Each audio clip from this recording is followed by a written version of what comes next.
Hello students and welcome to the next session in the video series. Today we'll focus on mathematics and more specifically on statistics and probability.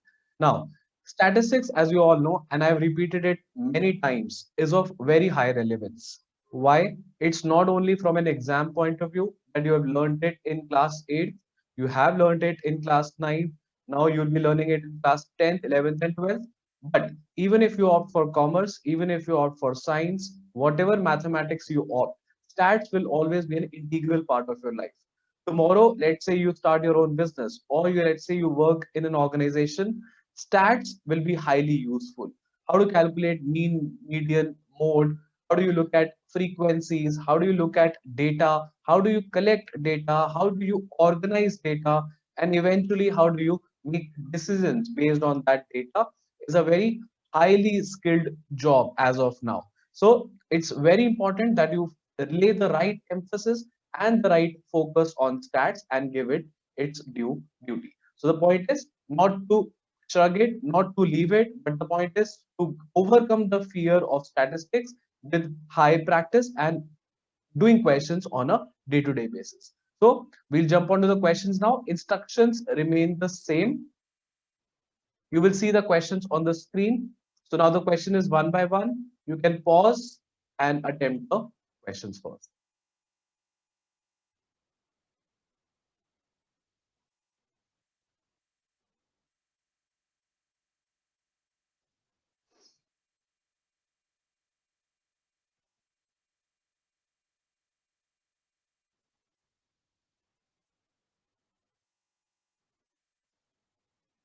Very well. So now over to the solutions. Let's start with the first question on screen. Now it's given if each observation of the data is increased by 5, then their mean remains the same, becomes 5 times, is decreased by 5 and is increased by 5.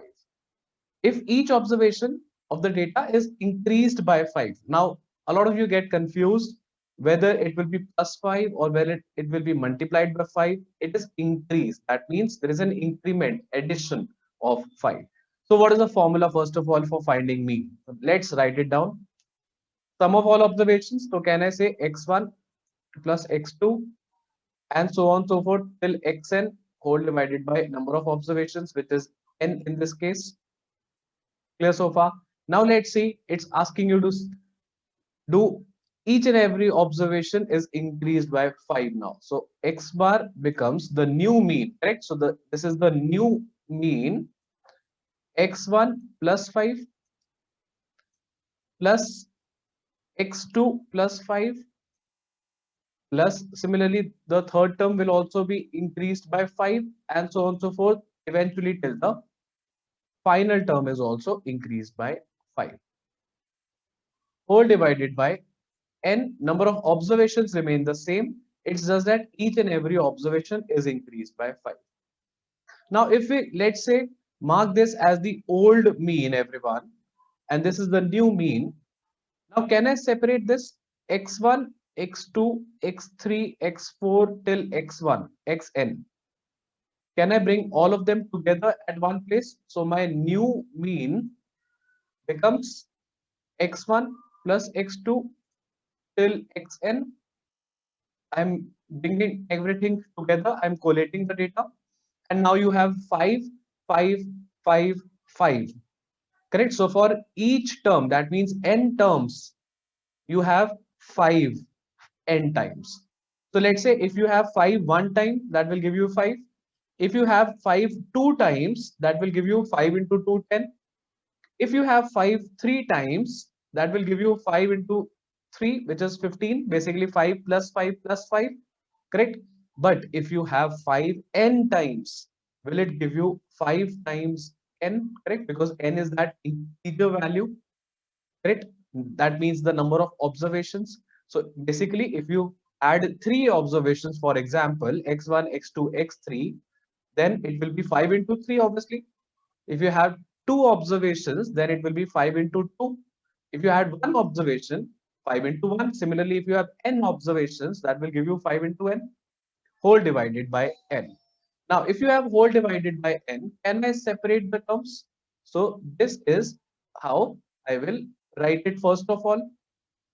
Now, if you have x1 plus x2 till xn plus 5 times n upon n, can I separate the two now? The reverse process of LCM.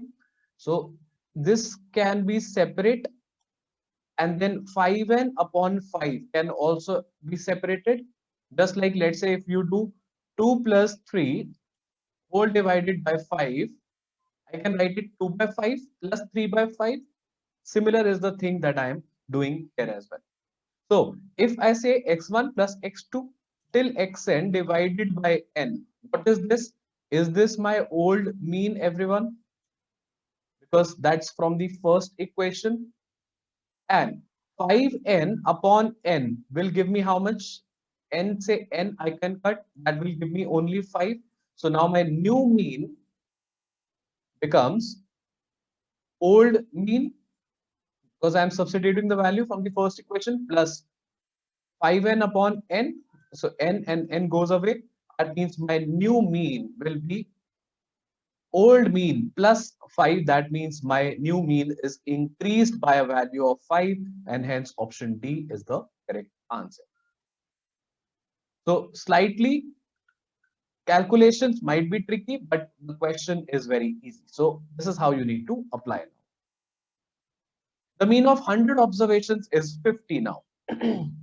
Again, the formula remains the same. So let me write down the formula first. Sum of all observations upon the number of observations. Same formula, just that I am writing the English word now instead of x1 plus x2 plus x3 till xn. So the mean of 100 observations is 50. How do we know? We know the mean. Let's write it down, 50. How many observations given to us? 100. So sum remains sum. Can we find out directly the sum first before even jumping to the question? Sum will be 550 times 100, correct? So that gives me the sum as 5,000. Clear, everyone? Now, if one of the observations, which was 50, one of the observations, so let's say out of this x1, x2, x3 till xn, one observation, it could be x1, it could be x3, it could be x10, any one observation which was 50 is now replaced by 150. Find the new mean. So let's say if I know the sum of all 100 observations, this is 5,000. One observation which was 50 is removed. So should I subtract 50 from this? And now it is replaced by 150. Will this give me my new sum of the 100 observations? Because one observation, let's say x10, is removed. That means 50 I have to remove. But now I'm introducing a new value, which is 150, correct? So net of, how much is the change?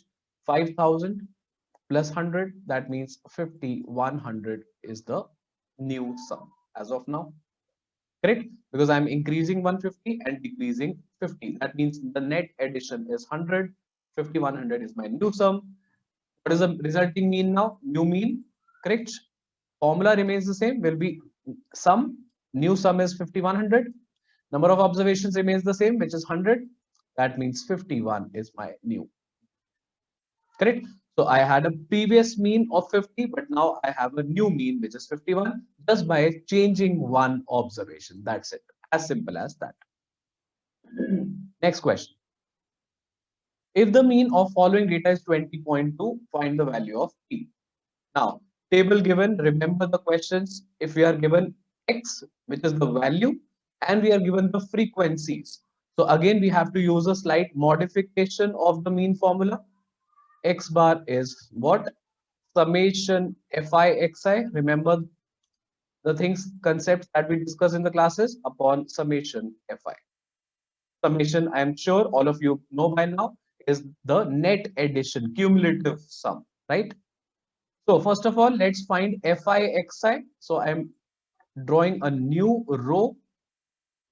The final row, this will be fi xi. That means I'm multiplying x value with the corresponding frequency value for each column. So 10 times 6, this gives me 60. This gives me 120. This gives me 20p. This gives me 250. and this gives me 180. Correct? So I have the corresponding Fi xi value for each column. F1 x1, F2 x2, F3 x3, F4 x4, and F5 x5. Now, what is the formula? Summation Fi xi. So that means the sum of all these values, correct? Sum of all these values added together, whole divided by summation Fi. What is summation of Fi? 6 plus 8 plus P plus 10 plus 6. 6 plus 8 plus P plus 10 plus 6 is summation Fi. Now, will this be the mean? Summation Fi xi. The numerator term is summation Fi xi. Denominator term is summation Fi. This will be equal to mean. Mean is already given. It's 20.2. Can we simplify this equation? Add up this, cross multiply with 20.2. You will get a linear equation. If you solve that linear equation, you will find the value of the missing variable, which is P. As simple as that.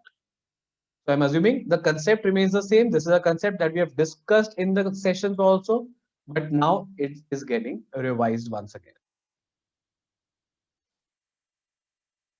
Next question, and a very good question, believe me. The mean marks out of 100 of boys and girls in an examination are given. So let's say mean marks of boys, let me mark this as 70. Mean marks of girls, let me mark this as 73. Respectively, it's given. If the mean marks of all the students is also given, so let me mark this as X bar boys girls is 71. Find the ratio of the number of boys to the number of girls. Now, how do we start? We don't have anything else. Can I assume the number of boys to be X? Or let's say any other variable, because you should not be confused by this X. This is the mean. This is any value X, right? And the number of girls as Y. Correct? As simple as that, just how we frame linear equations. Now, first of all, let me formulate the equations now. Whatever is given, just apply it. Mean of boys is 70. That means X bar B is given to be 70. And what is the formula of mean? Sum of all observations upon number of observations. So sum of all observations will become sum of the marks scored by boys. So I'm marking this as sum B divided by the number of boys. Number of boys is how much? X, we have assumed. Correct? That means the sum scored by boys is how much? 70x. 70x is the sum of all the marks scored by boys. First equation. Now let's see the second equation. Similarly, the mean of girls is 73. That means X bar G, which is 73, is sum of all the marks scored by girls divided by the number of girls, which is Y in this case. So can I say the sum of all marks scored by the girls is 73 times Y? This goes on the left hand side. So I have sum of all the marks scored by boys. I have sum of marks scored by girls. That's it. But I have one more thing given. Mean marks of all the students in the examination. So sum of boys and girls divided by the number of total boys and girls should be equals to the mean of boys girls together now, because this is the cumulative mean which is given, final mean of all the students. That means boys girls and boys girls. Now, do you have this sum of boys and girls ke marks? Sum of boys ke marks was how much? 70x. Do you have the sum of girls ke marks, which is 73 times Y? Correct? Just we found out. We have the total number of boys and girls also. How much is this? X plus Y. And we have the mean also given. This is how much? 71. Correct? So I'm now forming the final equation combined for boys and girls now. The first two equations were separate. First boys, then girls, and then combined. Because these are three things given in the question now. That is why I'm saying it's a very good question. Now, can I simplify this? X plus Y, if goes to the RHS, This gives me an equation 70x plus 73y is equal to 71x plus 71y, correct? Distributive property 71 multiplied by x plus y. Can I simplify this? This goes to the RHS. 71x minus 70x gives me x, and 71y, can I take it on the LHS? 73y minus 71y gives me 2y. That means I have a relation between x and y, which is the number of boys and the number of girls respectively. X की value 2y आ गई. X is 2y. Now, what do we have to find out? We have to find out the ratio of number of boys to the girls. So, अगर ये number of boys है and y is the number of girls, can I bring y to the LHS? This will be x, y, y, and this will be 2:1 will be the ratio of the number of boys to the number of girls. Correct? That is what we had to find out. We don't have to find out the separate number of boys or girls. We just have to find the ratio, and we have only one equation. So we can find the ratio very easily. This is the only equation we have finally. We can't find the values of x and y independently, right? Because we have one equation and this has two variables. So there will be infinitely many solutions, remember. But we can find the ratio, that's it, not the independent value. Final question on the screen, probability. Probability as a topic is generally easy to all of you, at least till 10th. 11th and 12th is when the probability level goes up. Now, company selected 4,000 households. Number of televisions per household data is given. Their monthly incomes are also given. Find the probability first part. Of a household earning rupees 10,000 to 14,999. That means I will have to look up row number 2. Right? This is what I will refer to. And having exactly one television. So I will have to look up column number 1. Column number 2, sorry. 0 and 1. So I'll look up having exactly one television. So what is the corresponding value?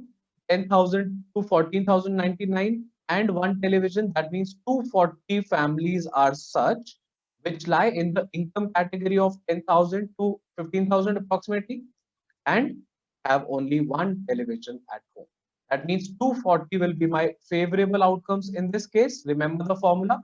Probability of any event is total number of favorable outcomes upon total outcomes, correct? So total outcomes is how much in this case? 4,000, because we have 4,000 families to choose from, but only 240 families are favorable because they are in this income bracket and they have exactly one television at home. That means this is my probability. Simplify this further, 0, 0, then reduce it with 4. You will be left with the final value, and that is the second, of a household earning rupees 25,000 and more. That means I have to refer the final row. As simple as that. And owning two televisions. So look up the third column, two televisions. That means 760 is my favorable outcome. That means total number of favorable families 760 upon total outcomes, which is 4,000. Once again, divide it, simplify it, that will give you the final answer. Of a household not having any television. Now there is no income bracket.